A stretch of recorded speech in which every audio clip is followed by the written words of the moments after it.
ভোর থেকে সদরঘাট লঞ্চ টার্মিনালে উপচে পড়া ভিড় দক্ষিণাঞ্চলের যাত্রীদের।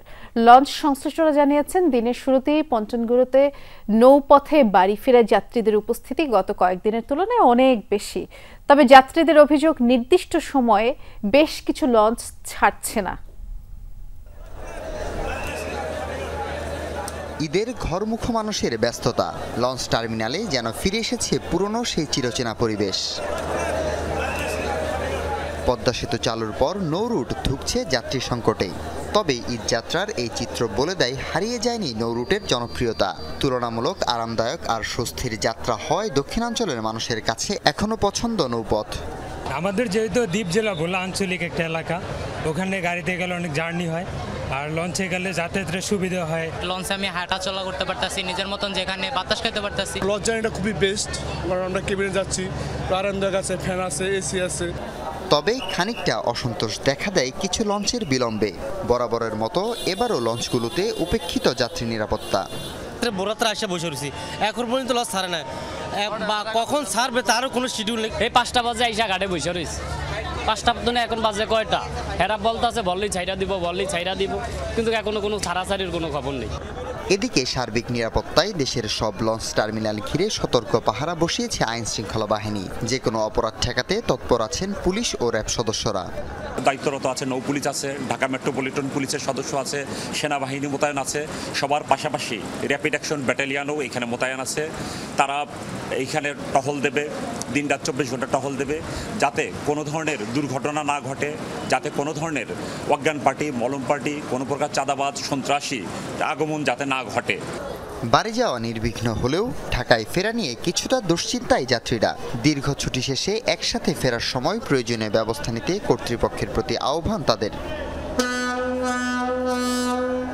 সে তো হয়েছে, তারপরও দক্ষিণাঞ্চলের মানুষের কাছে ঈদের মৌসুমে কদর কমেনি লঞ্চের।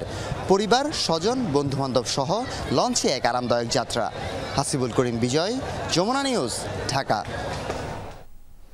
সদরঘাট লঞ্চ টার্মিনালে আমাদের সহকর্মী রিয়াজ রায়হান আছেন, দেখে আসতে চাই এই মুহূর্তের চিত্র। রিয়াজ, সকাল থেকেই তো নৌপথে বেশ ভিড় ছিল, যেমনটি প্রতিবেদনে দেখছিলাম যে কিছু লঞ্চ নাকি সময় মতো ছাড়েও নি, অর্থাৎ শিডিউল বিপর্যয়ের একটা কথা আমরা শুনছিলাম। আপনি এখন কি অবস্থা দেখছেন, আরেকটি বিষয় জানাবেন, লঞ্চের যাত্রী চাপ কেমন?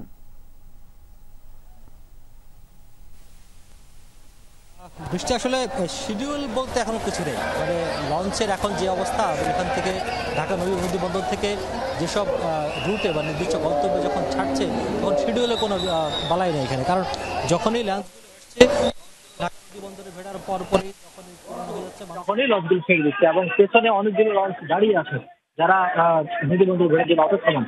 সুতরাং এখানে সময় বেঁধে বা সময় ধরে যাওয়ার মতো অবস্থা খুব নেই। যদিও আধা ঘন্টা পর পর বা 15 মিনিট পর সময় বেঁধে দিচ্ছে অনেকেই, কিন্তু সেইটি আসলে মানাটা খুব কঠিন হচ্ছে, কারণ পেছনে অনেকগুলো লঞ্চ দাঁড়িয়ে আছে। যাত্রীর চাপ যেমন রয়েছে, আপনি দেখতে পাচ্ছেন যে সন্ধ্যার পরে বলতে গেলে মানুষের নগরে পরিণত হয়েছে এই ঢাকা নদী বন্দর, অর্থাৎ সদরঘাট বলতে যেটি বোঝায়।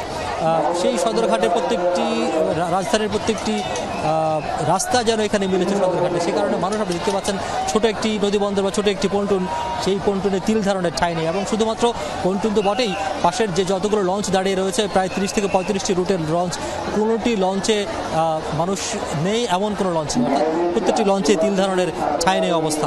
তবুও মানুষ আসছে এবং পর্যাপ্ত লঞ্চ রয়েছে। যেখানে নদী বন্দরে যারা কর্মরত তারা বলছেন যে পর্যাপ্ত লঞ্চ রয়েছে, যাত্রীরা যেতে পারবেন, যেহেতু গত 2 দিন ধরেই তাদের নির্দিষ্ট গন্তব্যে প্রয়োজনের সাথে উৎপটে যাচ্ছেন, পাশাপাশি আগামীকালকেও তারা যেতে পারবেন, সেই ব্যবস্থা রয়েছে। সুতরাং লঞ্চে কোনো ধরনের ভোগান্তি এখন পর্যন্ত চোখে পড়েনি। যে টুকটাক যে ভোগান্তিগুলোর কথা বলা হয় বা ঠিক বাড়তি, সেগুলো আসলে ঈদের সময় হয়ে থাকে, সেগুলো একেবারেই সহনীয় বলছেন এখানকার যারা এই পথে যারা যাত্রী তারা। যাক, বোঝাই যাচ্ছে যে যাত্রীদের ভিড় থাকলেও যাত্রা স্বস্তির মনে হচ্ছে। অনেক ধন্যবাদ, বিস্তারিত জানাচ্ছিল আমার সহকর্মী রিয়াজ রায়হান।